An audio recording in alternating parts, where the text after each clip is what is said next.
আমি একজন সাধারণ ঘরের বউ। তো চলো আমি আমার দিনটা কিভাবে স্টার্ট করি আজকের ব্লগে তোমার লগে আমি এটাই শেয়ার করুম। তো সবাইকে রাধে রাধে, কেমন আছো? পিঙ্কির মিষ্টি একটা মিনি ব্লগে তোমরা সবাইরে আরও একবার ওয়েলকাম।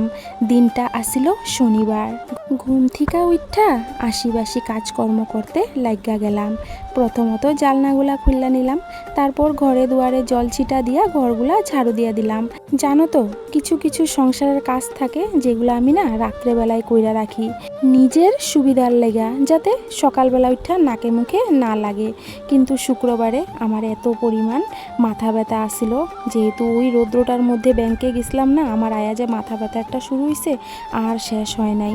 তো রাত্রেবেলা আর কোনো কাজই করি নাই। এই যে এখন সকালবেলা এই কাজগুলা করতাছি, জলের বোতলগুলা ভরলাম, আর এই যে গ্যাস টেবিলগুলো কিচ্ছুই মুছা হয় নাই, ওগুলাও মুছে নিতেছি। আর এদিকে জলের বোতলগুলাও পুরা খালি, যেহেতু গরম দিন প্রচুর পরিমাণে জল খাওয়া হয়। জল ভরতে টাইম লাগে কিন্তু খালি হইতে টাইম লাগে না, জানো তো। এই কাজগুলা কিন্তু আমি সবসময় রাত্রেবেলা কইরা থুই, কিন্তু ওই যে করি নাই গতিকে এখন করলাম আর কি। তো চলো এখন রান্নাঘরটাও আমি ঝটপট করে ঝাড়ু মাইরা দিছি।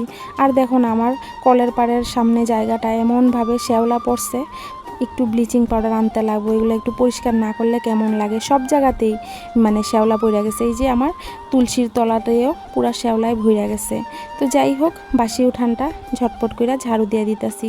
আর এখন যেহেতু কয়দিন ধরে সূর্য মামার এত পরিমাণ তাপ, ঘুম থেকে যতই জলদি উঠো না কেন দেখা যায় সূর্য মামা আগে উঠা বইয়া থাকে। এটার লেগে আর কি গোবর ছিটাটা দেওয়াই হয় না। তো দেখো আমি সুন্দর করে কিন্তু আমার ওই ছোটো মোটো ঘরের সাইড সুইটগুলা আর রাস্তাটা ঝাড়ু দিয়ে দিলাম। আর এখন দেখো ব্রাশ করে নিমু। তোমরা কে কে দান্ত কান্তি ইউজ করো পতঞ্জলির অবশ্যই জানাইবা তো আমারে, আমি কিন্তু এটা ইউজ করি। আর এটা ইউজ করার পর না আমি অনেকটাই উপকার পাইছি। আগে আমার প্রায় দাঁতের গুঁড়া ব্যথা করতো বা রক্ত বাইর হইতো, কিন্তু এখন এই প্রবলেমটা হয় না। আজকে প্রায় কয়েক মাস ধরে এটা ইউজ করতাছি। তো দেখো সকালের আশিবাসি সাইরা আজকে মাথা টাথা ধুইয়া সোজা চইলা আইলাম ঠাকুর ঘরে। আর যেহেতু গরম দিন প্রচুর ঘামি, তো মাথাটা চট করে নোংরা হয়ে যায়, তো এটার লেগে আর কি ধুইয়া নিলাম।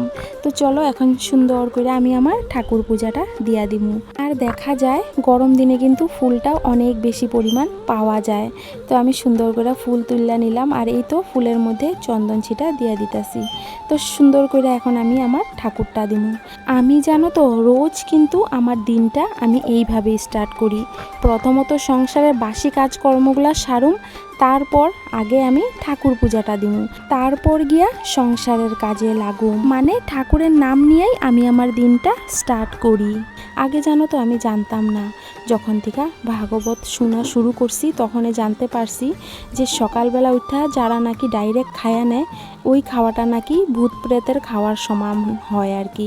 আর যারা সকালবেলা ঠাকুর পূজা দিয়া আগে ঠাকুরের প্রসাদটা সেবা কইরা তারপর দিনটা স্টার্ট করে, তাগো সংসারের লেগাও ভালো আর আপদ বিপদও নাকি কাটে। তো আমি কিন্তু আমার দিনটা এইভাবে স্টার্ট করি। তোমরা কে কীভাবে স্টার্ট করো অবশ্যই কমেন্ট করে জানাইবা।